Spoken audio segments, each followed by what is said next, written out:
Gagamit tayo ng isang kaldero at maglalagay tayo ng 6 cups ng tubig.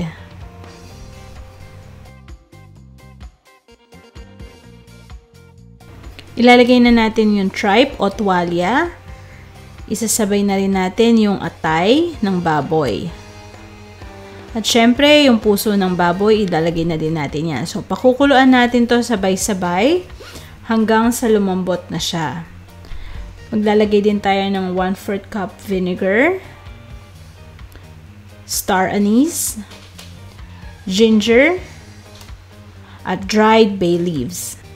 Takpan natin, then pakukuluan natin ito for 10 to 20 minutes or hanggang lumambot na siya. Ito na yung itsura ng ating lamang loob. So, malambot na yung ating tuwalya, yung atay, at yung puso. Palalamigin lang muna natin ito at isa-set aside natin siya. Ngayon naman, isa-slice natin ito into thin, long slice. So, unahin ko yung puso at isa-slice lang natin yan ng ganyan.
Next, gagamit tayo ng isang kawali at maglalagay tayo ng vegetable oil.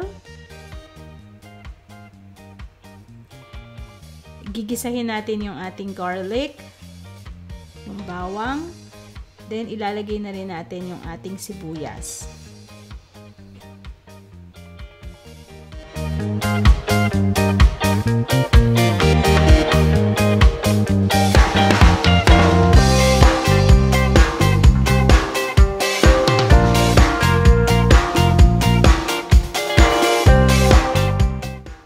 Ilalagay na rin natin yung luya at yung ating red bell pepper.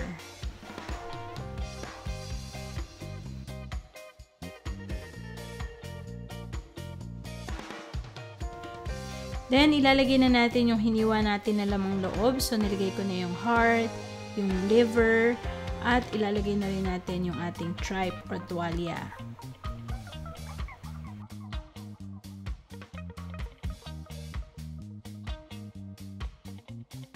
Ilagay na natin yung suka at yung ating toyo.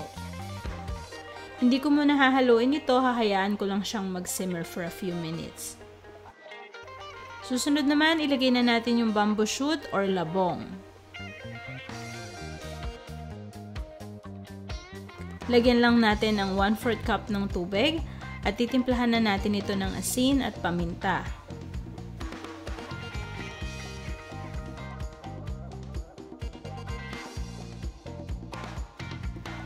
Ibuhos lang natin yung annatto powder na hinaluan natin ng tubig.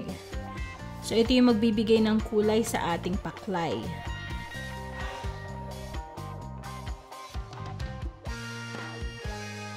Para mas sumarap, lagyan din natin ng oyster sauce.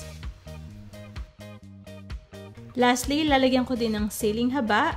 Hahaluin ko ito at lulutuin ko for another minute. Ito na ang ating Cebuano dish na paklay. So kung mahilig kayo sa mga exotic dishes, try nyo tong recipe na to and I'm sure magugustuhan nyo.